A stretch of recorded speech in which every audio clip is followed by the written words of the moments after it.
Assalamualaikum dan salam sejahtera kepada anda semua penonton-penonton TV3. Yang pastinya kita harapkan yang terbaik untuk anda semua. Kita kembali bersua dalam Hello Doktor hari Ahad 1 Ogos 2021. Diam tak diam kita dah masuk bulan Ogos dah kan? No Ogos already. Macam tu. Kita tak perasan macam mana berlalunya selama 7 bulan ni. Tapi apapun kita harapkan yang terbaik pastinya. Topik kita pada hari ini pastinya berkaitan dengan kesihatan, tapi specialnya kerana kita akan khaskan ditujukan kepada ibu-ibu di luar sana ataupun bakal ibu yang mengharapkan ilmu ini untuk merancang anda pemberian penyusuan ibu anda kepada anak-anak anda. Pastinya cabaran penyusuan susu ibu antara yang perlu kita tahu kerana ialah musim PKP ni ramai yang mengambil kesempatan untuk membesarkan keluarga. Tapi rugi kalau kita tak ambil ilmu berkaitan dengan cabaran penyusuan susu ibu. Ini sangat penting. Kalau kat luar ni kena bayar. Tapi hari ini kita bagi kepada anda secara percuma. Kita akan bawakan pakar dan juga kita akan bawakan pembimbing penyusuan bertauliah, seorang selebriti yang akan berkongsi dengan kita berkaitan dengan pengalaman. Tapi sebelum tu, jangan lupa untuk ikuti kami di Facebook Hello Doktor TV3 untuk pastikan anda mengikuti setiap minggu. Kita akan muat naik berkaitan dengan topik kita ataupun mungkin ada persoalan berkaitan dengan topik kita pada hari ini, boleh saja utarakan di situ. Kita akan raikan sepanjang siaran. Dan jangan lupa untuk simpan kita punya nombor hari ini 0377280533 untuk anda hubungi kami nanti jika ada ruang masa yang kita akan luangkan bersama dengan anda semua untuk apa sahaja soalan berkaitan dengan topik kita pada hari ini, cabaran penyusuan susu ibu. Baiklah, seperti biasa di musim kita sekarang ini rasanya dah hampir 2 tahun kan kita berkongsi statistik COVID-19 harian. Tidak jemu untuk kita kongsikan untuk kecangnahan kita bersama. Ayuh sama-sama kita saksikan 17,150 kes baharu sedih untuk kita kabarkan. Lebih-lebih lagi di Selangor 6,326 kes, Kuala Lumpur juga cukup tinggi 2,086 kes dan juga Negeri Sembilan 809 kes, Sabah juga lebih 1,000 kes. Di Johor juga 1,045 kes. Kedah juga mencatatkan ribuan kes iaitu 1,511 kes. Jumlah keseluruhan lebih 1,130,422 kes yang melanda di negara kita. Pastinya kita harapkan yang terbaik untuk kita semua. Kalau boleh sekarang ni semua berpesan jangan sakit. Tapi bila ada simptom, gejala dan sebagainya, ambil langkah yang terbaik sekali untuk memastikan kesihatan kita terjaga. Okey, kita sambung dengan topik kita pada hari ini, cabaran penyusuan susu ibu. Special untuk mamis di luar sana, bukan sahaja mami-mami ataupun ibu-ibu, tetapi ayah-ayah juga perlu tahu kerana topik kita pada hari ini pastinya dapat membantu anda semua di luar sana untuk menyelesaikan beberapa cabaran yang dihadapi. Okey, senang kalau katakan penyusuan ibu ni semua orang boleh lakukan. Tapi sebenarnya kalau berada di fasa itu, secara pengalaman peribadi, lagi-lagi menjadi ibu yang pertama kali cukup mencabar. Kita terus sahaja bersama dengan pakar kita pada hari ini yang akan berkongsi dengan kita, Sister Haryati Abdul Kadir. Sebelum itu kita nak anda dulu saksikan apa yang kita kongsikan pada hari ini berkaitan dengan cabaran penyusuan susu ibu. Sama-sama kita saksikan.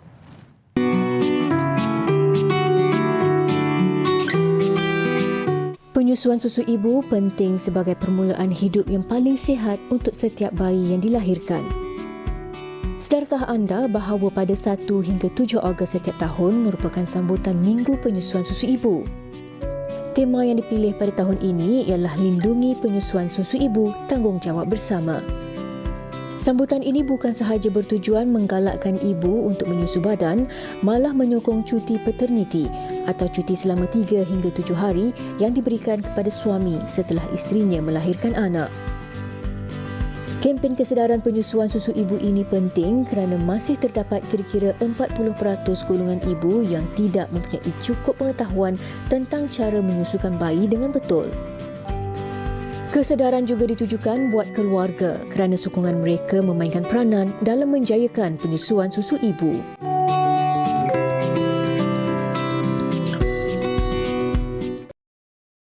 Iaitu cabaran penyusuan susu ibu bersempena dengan Minggu Kesedaran Penyusuan Susu Ibu yang berlangsung minggu awal bulan Ogos ni. Ayuh, tanpa melengahkan masa lagi, kita akan perkenalkan tetamu kita secara maya pada hari ini, Sister Haryati Abdul Kadir, Koordinator Hospital Rakan Bayi Hospital Pakar KPJ Tawakal Kuala Lumpur. Assalamualaikum. Waalaikumsalam. Anim, apa Ya. khabar? Baik, alhamdulillah kami di sini beginilah surviving orang kata. Okey, sister, kita terus sahaja sister. Kalau kita selalu dengarkan kan 6 bulan pertama kita perlu berikan susu badan secara eksklusif kepada bayi kita. Itulah yang sering kali diingatkan oleh pediatrician di luar sana, lactation di luar sana untuk memastikan kita dapat memberikan yang terbaik untuk bayi kita. Tapi apakah yang dikatakan dengan penyusuan secara eksklusif? Okey, penyusuan secara eksklusif bermaksud bayi hanya diberi susu ibu dalam masa 6 bulan iaitu daripada kelahiran bayi itu hingga berumur 6 bulan tanpa memberi apa-apa makanan yang lain. Maknanya tiada air, tiada susu formula, hanya susu ibu. Kemudian kita akan teruskan dengan makanan tambahan bila bayi berumur 6 bulan beserta dengan susu ibu juga sehingga bayi berumur 2 tahun. Itu yang dikatakan penyusuan susu ibu secara eksklusif. Baik, ramai yang mungkin kurang cakna, tak apalah kita bagi je lah, kalau ada, kalau tak ada, tak ada. Tapi mungkin mereka kurang mengetahui tentang kepentingan. Mungkin boleh dikongsikan kepentingan, mengapa sangat penting untuk kita ni sebagai ibu sedar bahawa susu ibu itu amat penting bagi bayi kita. Okeylah, kita ni hidup dalam zaman yang semuanya nakkan natural, ya.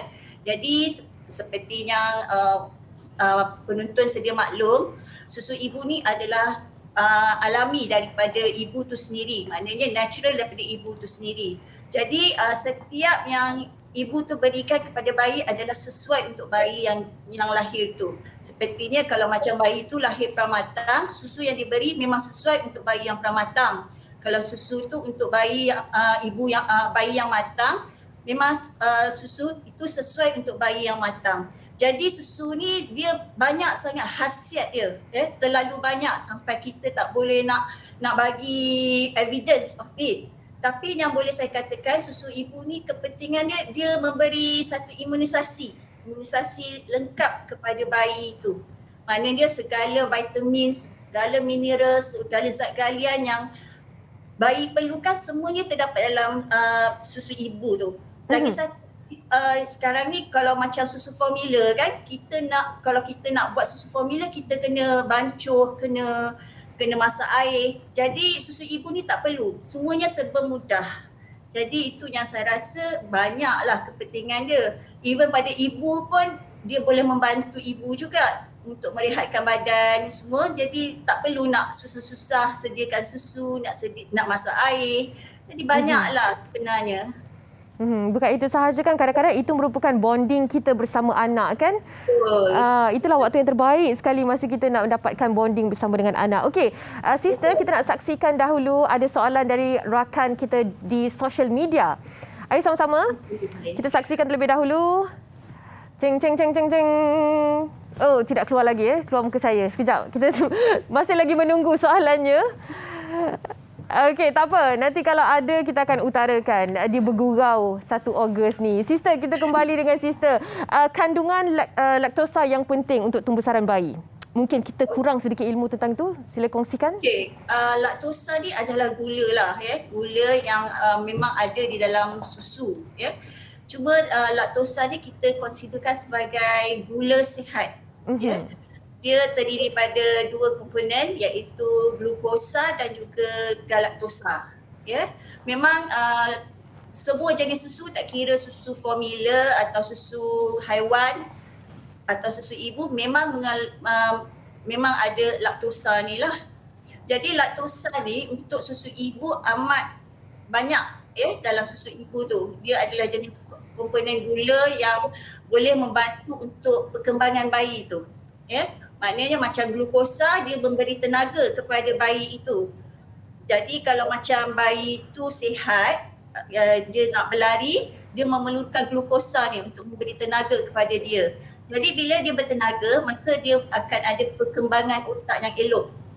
Sebab dia dapat melakukan segala aktiviti. Bila kurang glukosa ni, dia akan menjadi letih, lesu. Bila jadi letih, lesu, jadi dia kurang untuk berkembang otak dia. Manakala untuk galaktosa ni dia lebih kepada untuk pertumbuhan sel-sel bayi tu untuk berkembang.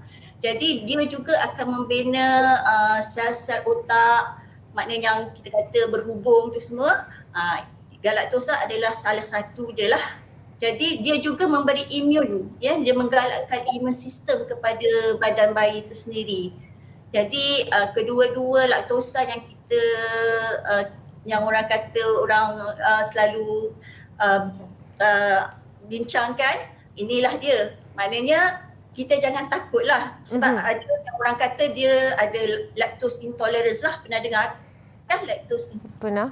Betul. Jadi kita jangan risau mengenai lactose intolerance untuk susu ibu ni, sebab susu ibu ni dia senang hadam, jadi lactose dia senang menyerap. Ya, dan pastinya banyak lagi kebaikan lain. Kejap lagi juga sister akan kongsikan dengan kita cabaran kan, sebab yang paling penting sekali tentang cabaran. Baik sister, kita nak rehat sekejap. Kepada anda semua di rumah, jangan lupa untuk hubungi kami di talian. Sekali lagi saya kongsikan bersama dengan anda 0377280533. Hubungi kami nanti kerana kita akan buka talian kepada anda semua di luar sana. Rehat seketika, kembali selepas ini dalam Hello Doktor.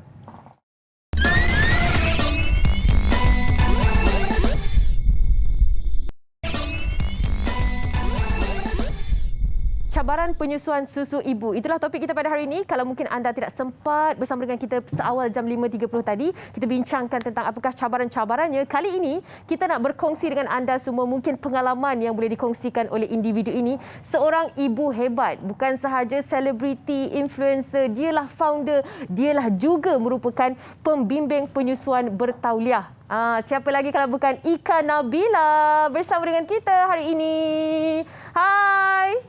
Hai Ani. Ya, okey. Apa khabar ni? Masya Allah, sangat seronok dapat berjumpa bersua macam gini pun tak apa dengan seorang ibu yang hebat.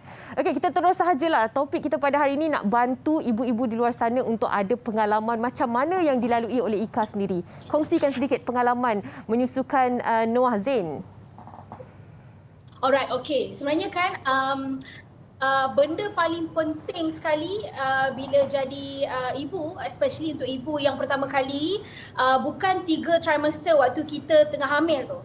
The 4th trimester selepas kita bersalin tu sebenarnya paling penting. Nak kena belajar macam mana nak latching, nak jaga lekapan untuk menyusukan anak, macam mana nak dapat support yang sepenuhnya dari suami, dari keluarga, macam mana nak handle susu perahan kalau kita kena kerja, macam mana kita nak handle emosi kita kalau tiba-tiba susu drop dan sebagainya. Itu paling penting. So apa yang Ika selalu suggest dekat followers lah kan Anim kan, cari knowledge dulu, cari ilmu, kuatkan mindset, lepas tu dapatkan support. Kawan-kawan yang breastfeed ataupun lactation counselor ataupun tengok momfluencer yang rajin share breastfeeding journey diorang, itu akan bagi inspirasi sebenarnya pada ibu-ibu. Bukan saja ibu yang pertama kali menyusukan anak, tapi ibu yang mungkin anak pertama, anak kedua tak berjaya menyusu badan sepenuhnya, anak ketiga nak plan untuk menyusukan sepenuhnya, mana tahu kan. So find support sebenarnya, itu penting sangat. Sebab kita melihat kepada rata-rata yang mengatakan pertama kali jadi ibu ni memang macam tu, normal kalau tak ada susu.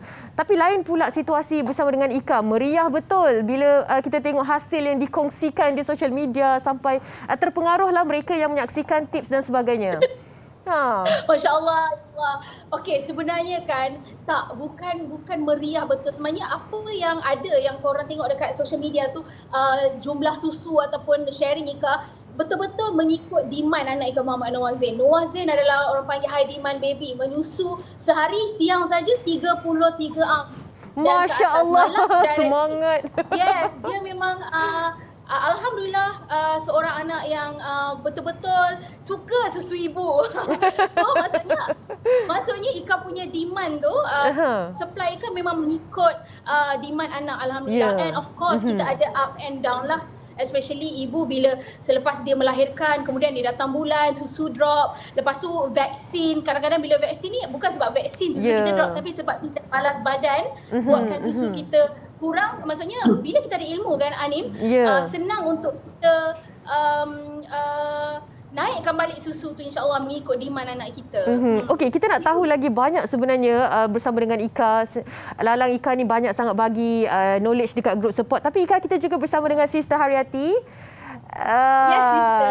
Ya, mungkin dapat saksikan nanti bersama-sama, kita letakkan di skrin bersama-sama. Okey, Sister Haryati, kita kembali dengan cabaran yang dilalui. Kadang-kadang bila kita ni tak berada di fasa itu, kita tak tahu, kita dengar je. Walaupun kita mungkin pergi kelas, kita belajar. Antara yang berlaku adalah saluran susu tersumbat. Apakah langkah yang boleh kita lakukan jika kita alami keadaan sebegini? Sister, silakan. Okey, saluran susu tersumbat ni kadang-kadang berpunca daripada kita tidak mengusungkan payudara tu dengan betul. Maknanya susu tu masih ada lagi di dalam payudara kita. Mungkin disebabkan cara bayi tu menghisap tidak betul lah, pelekapan atau latching tu tak betul. Jadi susu tu tak boleh dikosongkan sepenuhnya. Jadi apa yang biasanya kita nasihatkan ibu is kalau susu tu tersumbat, kita suruh dia tuang dengan kain yang suam di atas payudara yang tersumbat itulah. Kemudian perlu guna tangan urut sikit. Bila dah lembut payudara tu, urutkan sikit payudara tu dan perahkan dengan menggunakan tangan. Okay? Kita memang tak galakkan gunakan pump. Biasanya kita galakkan gunakan tangan sebab pump ni dia lebih kepada menarik instead of Sebab suction dia kuat kan? Suction dia terlalu kuat, jadi dia tidak sesuai. Jadi tangan ni kita mesti boleh control. Maknanya bila kita picit tu dia akan makin lama makin baguslah dia punya ni. Jadi bila nampak susu tu dah ada pengaliran susu, kita latchkan kembali bayi kita untuk dia suck secara natural. Macam contoh kaedah-kaedah tradisional seperti massage, adakah ianya juga? Memang kadang-kadang kita akan minta bantuan lah bidan yang mengurut kita tu untuk massage dekat bahagian payudara yang tersumbat tu lah. Biasa itu yang memang kita selalu curkan. Dan juga kadang-kadang pemakaian bra yang tidak sesuai. Okey. Bila kita ni payudara bila menyusukan bayi ni dia saiz dia besar sedikit berbanding dengan payudara yang biasa. Jadi penggunaan bra kena yang sesuai. Itu dengan juga saiz sangat penting ya. Betul. Antara yang lain sister yang berlaku adalah luka sister di bahagian nipple dan sebagainya. Biasanya luka ni disebabkan cara kita bagi latching baby tu tak betul. Posisi tu tak betul. Jadi bayi tu bila dia tak dapat secara keseluruhan, maknanya attachment tak bagus, jadi dia akan try menarik sebab susu tu tak keluar. Jadi dia akan tarik puting tu, itu yang menyebabkan luka. Biasanya berlaku pada ibu-ibu yang baru melahirkan anak lah. Luka tu maknanya kita akan lalui, tetapi kalau berpanjangan bermakna latching tu salah. Betul ke fahaman saya? Itu memang salah. Jadi kita kena tengok balik bagaimana posisi yang betul, bagaimana attachment yang betul. Jadi ini akan saya lakukan masa demonstrasi, masa di akhir siaran lah nanti. Okey, baik.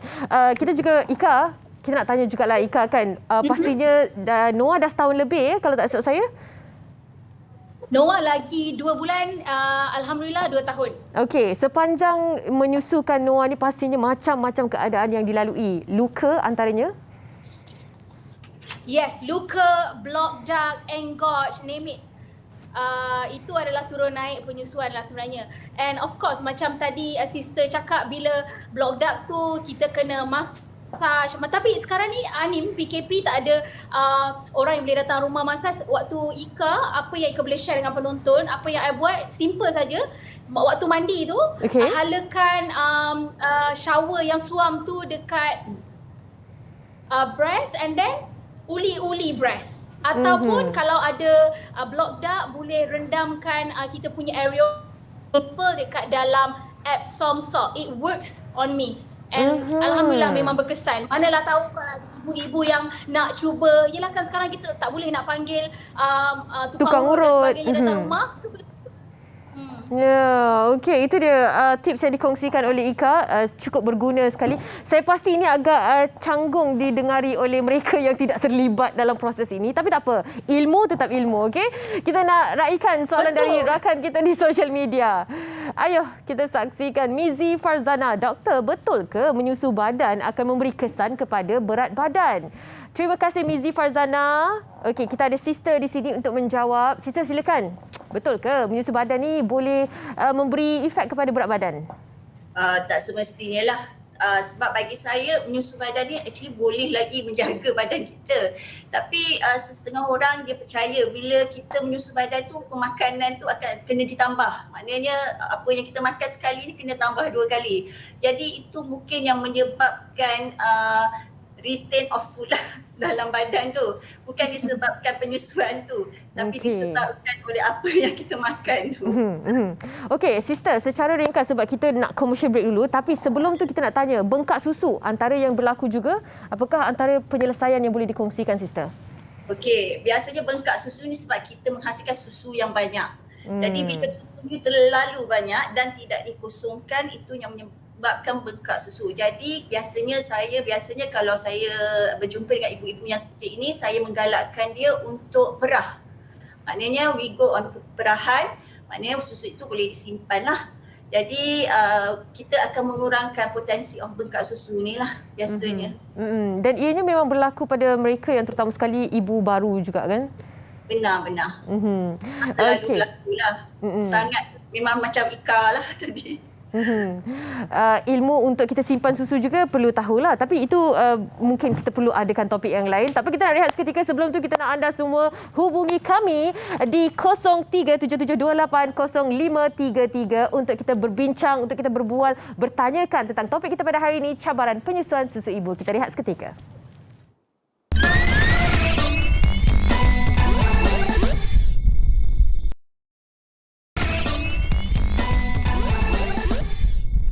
Masih lagi bersama dengan kami dalam Hello Doktor. Bagi mereka yang di luar sana, ibu-ibu terutama sekali, inilah topik untuk anda semua, cabaran penyusuan susu ibu.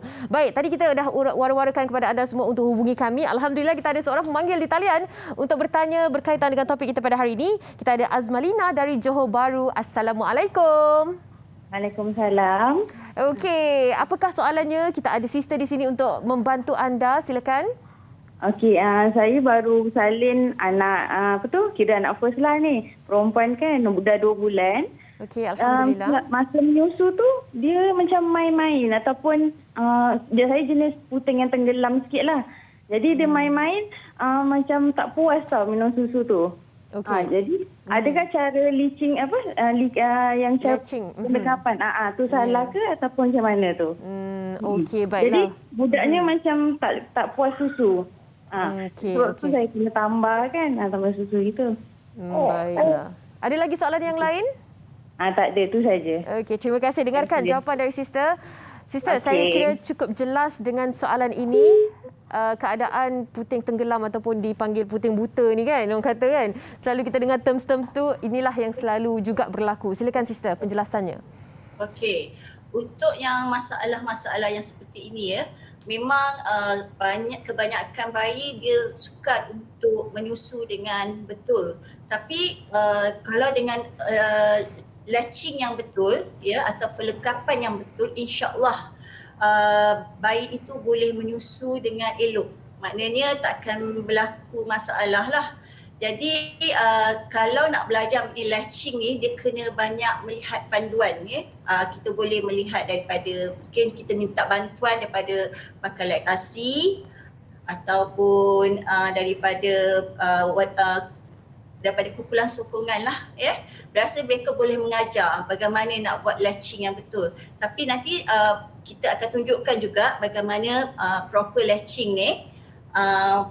Memang nampak mudah tapi sebenarnya perlu ada bantuan sebenarnya. Maknanya perlu disokong oleh orang lain juga. Ya, macam Ika sendiri pun adakan grup kan, maknanya boleh membantu mereka yang mempunyai masalah yang sama. Apa antara masalah-masalah yang diutarakan oleh followers Ika sendiri?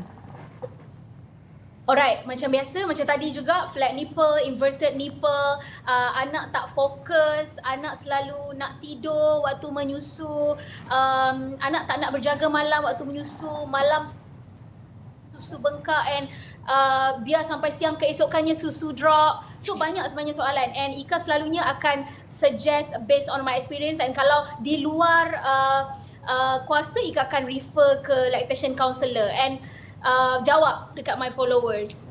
Yes, and Ika memang ada group support, women support group di Telegram. Dekat situ Ika kumpulkan wanita TTC, wanita hamil dan juga wanita menyusu badan. So dalam tu bukan saja kita share input, share knowledge, tapi juga kita berkongsi pengalaman dan bersoal jawab.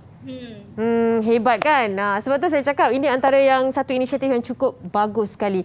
Okey, kita nak menyentuh juga tentang bukan sahaja dari sudut fizikal, emosi ataupun mental juga amatlah penting dalam proses penyusuan susu ibu ni. Sebab kita selalu dengar ibu stres memang tak terhasil lah susu tu ataupun kurang sangat susu yang terhasil. Jadi macam Ika sendiri pengalaman yang dilalui masa berpantang terutama sekali mungkin ada yang dilalui. Yes, sebenarnya kan memang sangat-sangat penting Hanif dan juga penonton semua.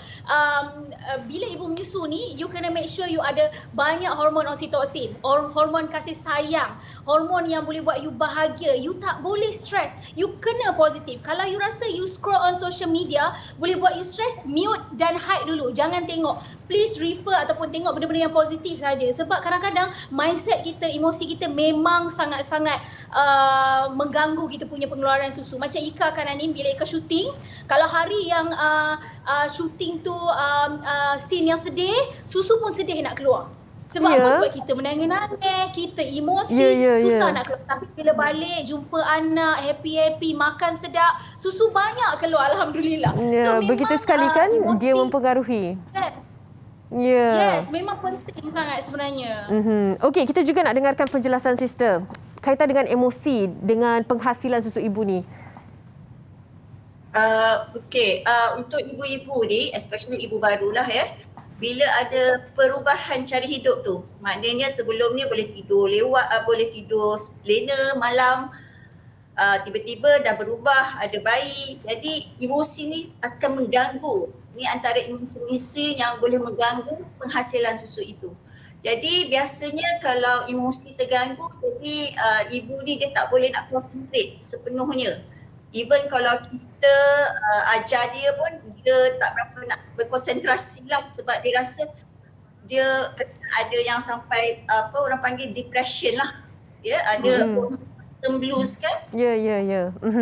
Kadang-kadang bila tengok susu yang terhasil tu sedikit, itu pun mengundang kepada stres je seseorang ibu kan? Betul. Dia rasa dia tak berjaya. Tak berjaya. Anak lapar lagi. Okey sister, kita ada pemanggil, sister dan juga Ika. Yang menariknya pemanggil kita pun Ika juga. Jadi Ika apa tu kita dengarkan. Assalamualaikum Ika. Waalaikumsalam. Ya. Okey Ika, silakan dengan soalannya. Okey, soalan saya, anak saya ni lebih menyusuk belah kanan punya, belah kiri walaupun umur 3 tahun dia isap, lepas tu dia buat-buat muntah. Okey, dia buat-buat muntah. Itu masalah tu. Dia buat-buat muntah. Okey. So kalau dia minum pun saya akan perah, akan satukan sekali dengan belah kanan, baru dia akan minum yang belah kiri punya. Kalau tak, maknanya kalau direct feeding dia tak nak belah kiri. Betul. Kalau botol memang okey je. Botol dia okey, dia terima. Sebab dah satukan dengan belah kanan punya. Okey. Ada lagi soalan lain Ika mungkin? Tak ada. Nak tahu punca, lepas tu cara nak atasi dia. Kalau boleh nak bagi dia full feeding daripada badan lah. Tak nak lah bagi daripada botol kan.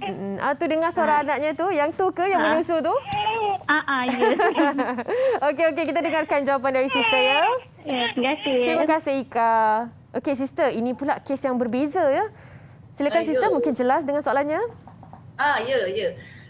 Okey, untuk ni sebab mungkin bayi tu daripada awal memang mak dia dah bagi dengan sebelah payudara je. Jadi kebiasaannya agaknya bayi pun dia dah selesa dengan baringan yang sama. Jadi sepatutnya pada awal lagi dia dah kena atasi, maknanya daripada awal dia dah kena mula asingkanlah, maknanya mungkin untuk yang pertama ke kiri, yang kedua ke kanan. Jadi perlu bergilir. Tapi bila dah keadaan dah macam ni, memang sukar untuk kita pujuk lah. Lagi-lagi anak dah besar kan, 3 tahun tahu nak memilih kan. Tapi tak ada apa-apa kesan sampingan yang perlu dirisaukan?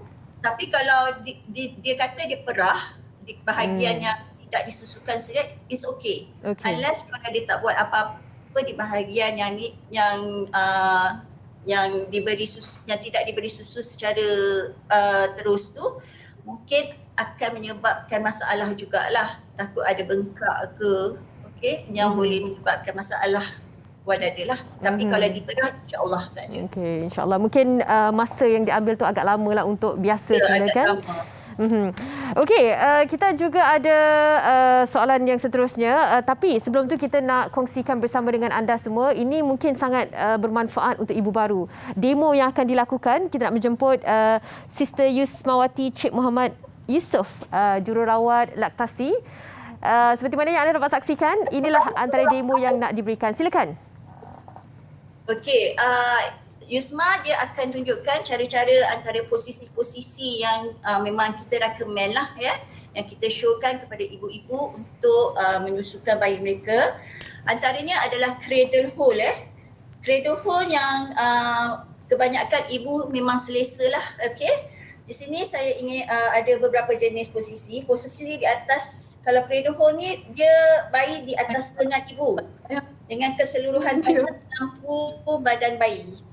Okay. Dan perut bayi itu akan bertemu dengan perut ibu. Maknanya bayi itu memang akan memandang kepada ibu lah ya.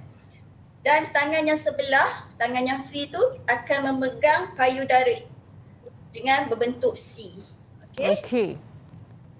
Kemudian ada juga satu lagi yang kita panggil as football hold. Okey. So kalau ibu-ibu tu mungkin nak mengubah posisi, dia boleh pergi ke football hold. Okey. Dan menjadikan kepala bayi tu dia betul-betul menghadap kepada payudara ibu. Ya, melintang Kemudian biasanya posisi ni memang kita galakkan kepada ibu-ibu yang baru melahirkan bayi secara pembedahan ataupun ibu yang ada payudara yang besar, bayi yang pramatang ataupun kembar. Supaya dia macam tak bagi tekanan pada luka. Betul, tak menghalang luka tu dan tak memberi kejutan pada ibu tu lah. Ya? Okey. Okay, ada juga yang kita panggil as lying side lying position lah ya. Side lying ni memang kita tak dapat demonstrasikan, tapi biasanya untuk ibu-ibu yang mungkin lebih selesa untuk menyusukan anak secara berbaring lah. Okey, maknanya bayi tu akan berbaring bersama dengan ibu. Okey. Okey. Ini biasanya kita tak galakkan sangatlah kalau ibu tu jenis yang cepat tidur yang terlalu tidur yang tak boleh nak bangun kan. Itu berbahaya. Yelah, ada juga kes yang melibatkan sampai tak bagi ruang pernafasan ya. Betul. Itu bahayalah, sebenarnya kita tak menggalakkan. Ada lagi posisi lain, sister? Ada lagi satu yang kita panggil sebagai, so far itu sajalah yang saya boleh nak demonstrasikan. Yang lagi satu lay back position lah. Lay back ni dia macam cradle hold juga, cuma keadaan ibu yelah, dia faham. Itu antara posisi yang kita pun tak dapat nak tunjukkan. Tapi pastinya anda boleh semak semula apakah bentuk posisi itu.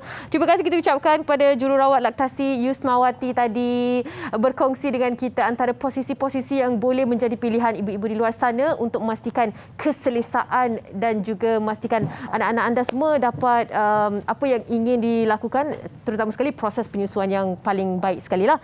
Okey, itu dia. Dan kita nak kongsikan juga bersama dengan anda semua antara yang menarik berkaitan dengan cabaran penyusuan susu ibu. Saksikan dahulu.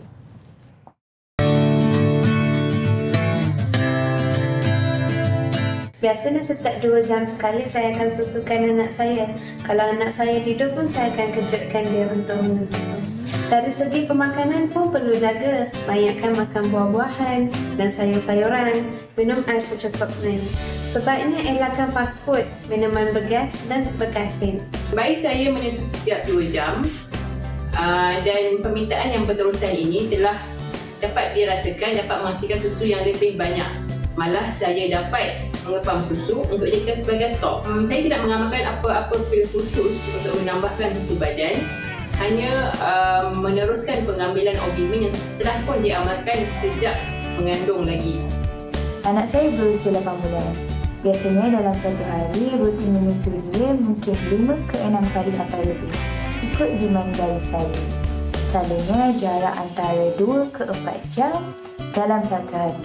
Lebih-lebih lagi waktu malam ketika dia sedang tidur lena. Oleh itu, saya mendoakan agar kesemua ibu baru ataupun ibu yang sedang menyusu semoga lebih tabah dan usaha jangan mengalah positif untuk menyusukan anak anda.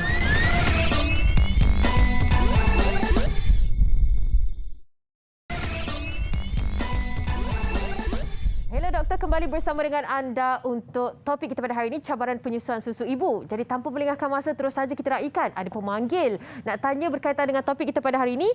Kabarnya dipanggil Shi dari Ampang. Hai Shi. Shi nak tanya. Okey Shi, apakah soalan anda Shi? Silakan.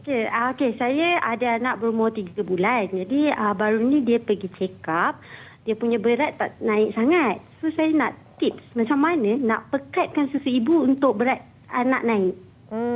Okey, mungkin keraguannya di sini, adakah kepekatan susu tu juga bagi efek pada timbang berat anak jugalah kan? Ya, betul. Okey Shi, terima kasih banyak-banyak Shi. Dengarkan ada penjelasannya dari Sister Haryati bersama dengan kita. Sister, silakan Sister. Inilah antara yang bermain di fikiran ibu-ibu seperti Shi. Silakan. Okey, sebenarnya kepekatan susu tu tidak boleh membantulah sama ada berat badan bayi itu boleh membesar atau tidak, sebab susu badan ni dia just nice, cuma berapa banyak yang anak tu, berapa kerap bayi ini menghisap susu ibu dia, itu yang kita perlu tahu. Adakah kerap ataupun jarang-jarang, itu yang menentukan sama ada bayi itu cukup atau tidak mendapat susu ibu itu. Jadi kepekatan actually tidak memainkan peranan sangat. Jadi ibu tu kalau macam mungkin anak dia kena tengok balik kekerapan dia memberi. Mungkin anak itu kekerapan dia mungkin 2 jam ataupun lama sehingga 4-5 jam. Jadi ibu tu harus adjust mula timing untuk bayi itu disusukan. Jadi kalau macam susu yang dia bagi tu cukup, biasanya kita boleh lihat daripada hasil yang dikeluarkan lah, maknanya daripada najis dan juga kencing anak tu sendirilah. Ya. Kadang-kadang kita risau memang anak bila check up tak naik berat, memang risau. Tapi sebenarnya kalau kita follow carta tu, kita tak perlu risau sangat kan Sister? Asalkan kita follow carta.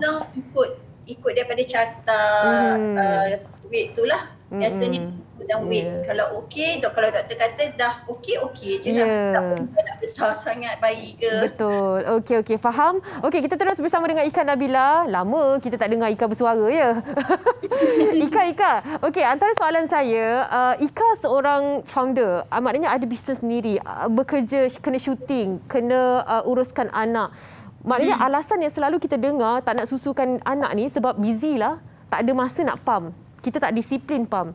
Tapi Ika dapat menanganinya. Mungkin ada cara tersendiri. Okay, first of all, kita kena make sure orang yang berada di kawasan sekitar kerja kita tu, colleague kita, bos kita tahu yang kita ni actively breastfeeding. For me, kalau lelaki boleh ada smoking break, wanita para ibu pun perlu ada pumping break.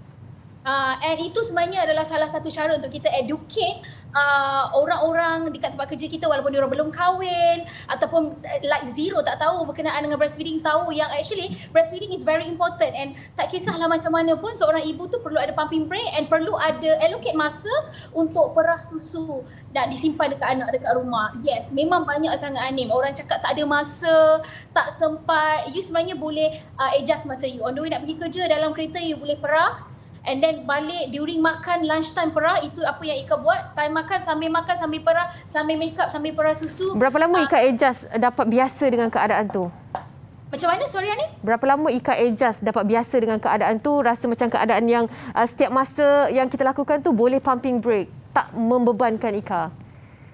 Sebenarnya kan dia start bermula dengan niat lah. Kalau awal-awal sekali sejak daripada kehamilan dah berniat nak menyusukan anak, insya-Allah sampai 2 tahun, apa-apa saja halangan insya-Allah kita boleh lalui. Walaupun kadang-kadang bila kita bekerja ada orang kurang senang lah. Dia ni berapa kali pergi break, berapa kali kau nak pergi masuk surau. nak pam susu dan sebagainya, orang boleh cakap, you bagi anak you susu formula pun anak you jadi manusia juga. Ada je orang cakap macam tu dekat Ayanim.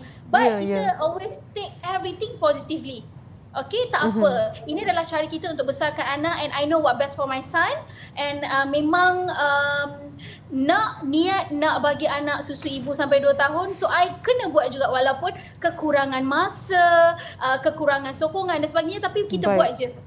Mindset sebenarnya. Betul, mindset yang penting sekali. Baik, kita nak tengok juga soalan dari social media. Ayuh, sama-sama kita saksikan. Siapakah yang bertanya?